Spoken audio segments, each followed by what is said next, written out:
Sunshine Foods is the Star Media sponsor of the week. Thanksgiving is just a little over a week away, and Sunshine Foods has everything you need for your Thanksgiving feast. And welcome to this week's Chamber Chatter. My guest today is Dave Haugom, and he is the owner of Print Express here in Laverne.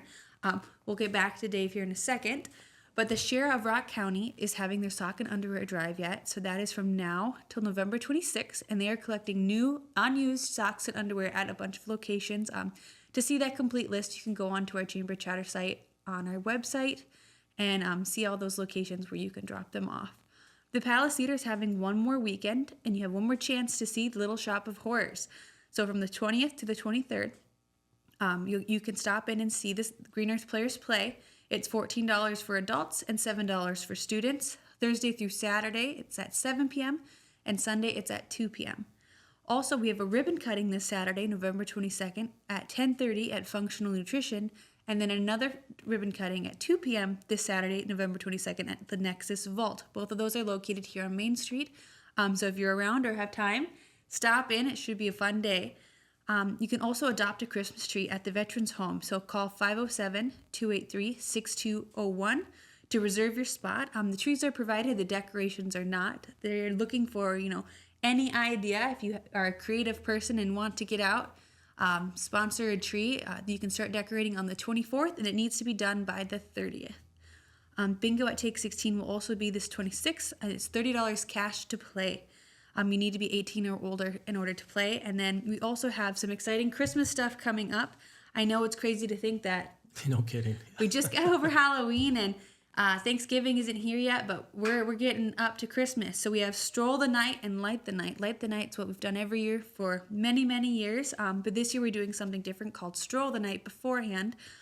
So Santa will still arrive on the train. That's so greatly sponsored by Ellis and Eastern. So Santa will arrive at 4:30. But prior to Santa coming, we have a free movie at the Palace Theater. It's at 2 p.m. and it's the Polar Express. This is for kids to come and with your family, and you can sit at the Palace and watch the movie and kind of see Santa come in on the train there, and then see him come in on the train in real life, and then go back to the Palace Theater where you can get your photo taken with Santa. You can meet him. Your kids can tell them what he wants for Christmas. We have a photographer there who can take photos for you. You're still welcome to take your own photos like before.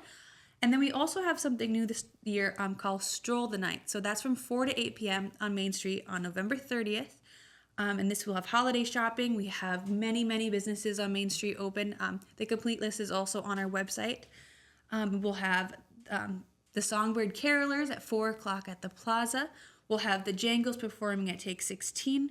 We'll have some carolers on Main. They'll be strolling up and down. We have some characters at a few locations where you can go and meet the Grinch and Cindy Lou Who and the Ice Princess, Elsa and Anna. Should be a lot of fun. And then at 7 o'clock, you'll go down to the park to watch all of the lights come on like they do every year. Super, super fun.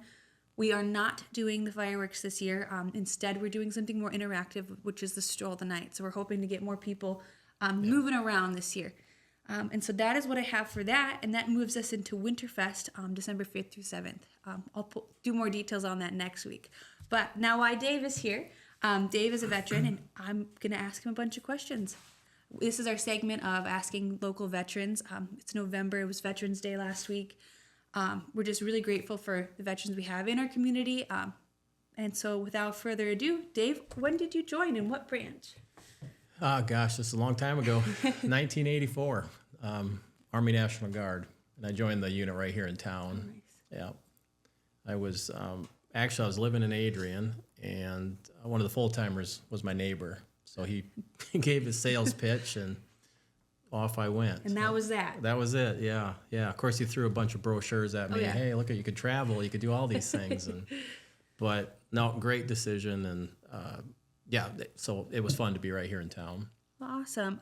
And what was your job? We were an infantry unit at that point, so my very first job was a machine gunner, and I suppose about 3-4 years, and then I was promoted to a leadership position. So then I kind of took off and went to some schools, and we were an infantry unit for about 10 years, and then they transitioned over to artillery.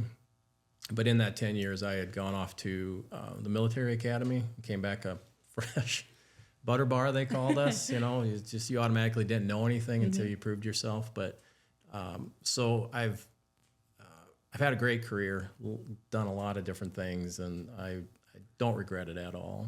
Awesome. And how long were you in then? 24 years. Wow. Yeah, I actually retired back in 2010. So I'm what they call a gray area retiree. So I can start collecting a check here soon. Oh, But good. had to wait about 15, 16 years. Yeah. So why was the reason you joined? Was it your neighbor? Just Yeah, travel? well, he certainly, he threw the idea out there, and I don't remember if I'd actually was considering it or not, but, I was involved in athletics my whole high school career, so it just seemed like, hey, I want to try this. Let's see if we can get through basic training, and so it was a challenge, I think was probably what it was all about. Yeah. Awesome. What is one of your most memorable moments of your service? Well, certainly the deployments overseas, some good, some bad, but just the camaraderie, the men and women that you serve with, and everybody's there for the right reasons. And this Midwest work ethic, it's a real thing. So we saw it everywhere we went. Nobody wanted to fail, and it's great being part of a team like that. But I say that's probably the best I liked. The training when I was younger was hard, but it was doable because I was in shape to be able to do that. So there was a lot of challenges, just gratifying, to get through that. And we trained in the summer, we trained in the winter. Some of my memories that I can't forget about are just winter training at Camp Ripley because it's so dang cold up there, and they just teach you to operate in that that kind of weather. So it's a lot of good memories, and I page through pictures every once in a while because you don't remember all those times until you start looking at photos. Yeah. And then my last question is, did you have a favorite meal, whether that was an MRE or something they served there? Here in Laverne, when we started out, we had some great cooks. That's back in the day where they actually had mess sections, and those guys did a great job getting us hot chow in the field. And but MREs are special for people that, if you don't know what those are, meals ready to eat. It's basically in a plastic box, and it's fun to see when you're out in the field or out in the woods, wherever, and they drop off a box of these things, and people are just like, they used to always say, grab them and go, because it's too long to try to find the one you really like. So there'd just be this big bartering section after, who wants chicken, who wants, eggs and all that kind of stuff. So they, I'm not too picky, so they all tasted good, I guess, as far as that goes. Well, that's good. Well, thank you again for joining me, and thank you for your service. Yeah, well, appreciate it. Thank you.